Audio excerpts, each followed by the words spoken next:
અને હવે વાત કરીએ વરસાદના અન્ય ટોપ 9 ન્યૂઝની.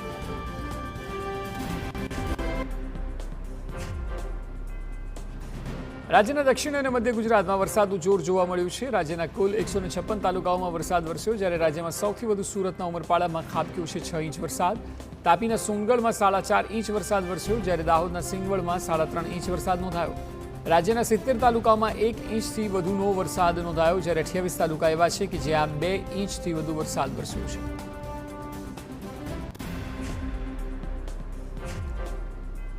સુરતના ચેરાપુંજી બનાતા ઉમરપાડામાં 6 ઇંચ જેટલો વરસાદ નોંધાયો. ભારે વરસાદને કારણે નદીઓમાં પાણીની ભરપૂર આવક થઈ છે. ખાસ કરીને વીરા નદીમાં પાણીની તેજ આવક થતાં ઉમરપાડાના વહાર અને બલાલકુવા ગામને જોડતો કોઝવે વાહન વ્યવહાર માટે બંધ કરાયો. સુરક્ષા અને સાવચેતીના ભાગરૂપે ઉમરપાડા પોલીસે સ્થળ પર પોલીસ જવાનોની તૈનાતી સાથે કોઝવે બંધ કરાવ્યો છે.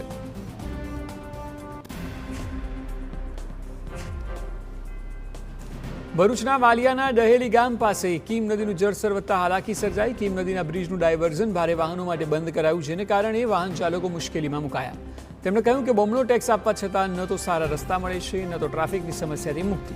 હાલ આ બ્રિજનું ડાયવર્ઝન બંધ કરી દેતા લાંબો ફેરો ફરીને જવું પડશે, ત્યારે તંત્ર આ સમસ્યાનું કોઈ યોગ્ય નિરાકરણ લાવે.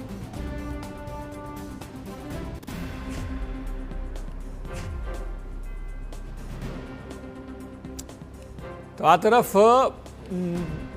ભરૂચમાં જળબંબાકારની સ્થિતિ છે. નેત્રંગવાલિયા રોડ પર સરકારી કોલેજ નજીક પાણી ભરાયા છે, જેને પગલે વિદ્યાર્થીઓ ફસાઈ પડ્યા છે.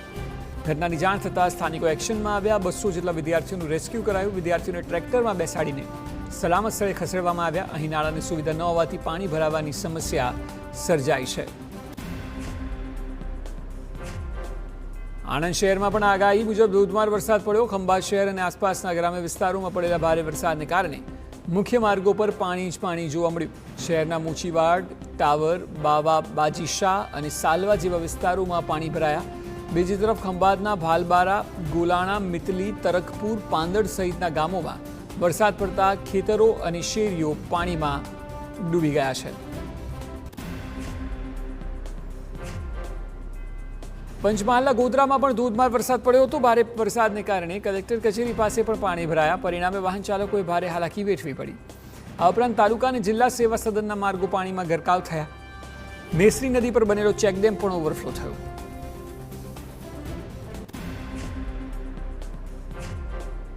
ગુજરાતની જીવાદોરી સમાન સરદાર સરોવર નર્મદા ડેમ 90% જેટલો ભરાયો છે. નર્મદા ડેમમાંથી 4 લાખ ક્યુસેકથી વધુનું પાણી છોડાયું.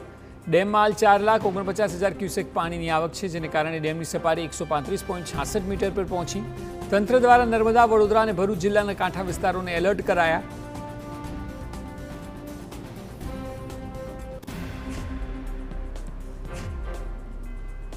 શિનોર પાસેની નર્મદા નદીમાં પાણીની પુષ્કળ આવક થઈ રહી છે. આથી ડેમના દરવાજા ખોલીને 3 લાખ ક્યુસેક પાણી છોડાયું છે, જેને કારણે શિનોરમાં નીચાણવાળા ગામોને એલર્ટ કરાયા. જે ગામોને એલર્ટ કરાયા છે તેમાં માલસર, સુરાશામળ, માંડવા, બરકાલ, મોલેથા, ઝાંઝર, કંજેરા, અંબાલી, દરિયાપુરા, દિવેર જેવા ગામોનો સમાવેશ થાય છે.